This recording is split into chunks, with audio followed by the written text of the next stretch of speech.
అనగనగా ఒక అడవిలో కొలను వద్ద కుందేలు జింక కలిసిమెలిసి ఉండేవి. అందులో కుందేలు చాలా చురుకైనదని, జింకకు మాత్రం బద్ధకం ఎక్కువని జంతువులన్నీ అంటుండేవి. కానీ జింక మాత్రం ఆ మాటకు ఒప్పుకునేది కాదు.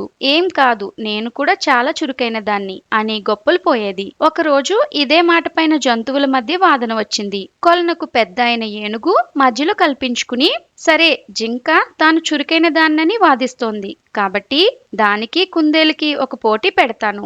ఒక పెద్ద దుంపను మన కొలను ప్రాంతంలోనే దాచిపెడతాను. దాన్ని ఇద్దరిలో ఎవరు వెతికి తీసుకొస్తే వారే విజేత.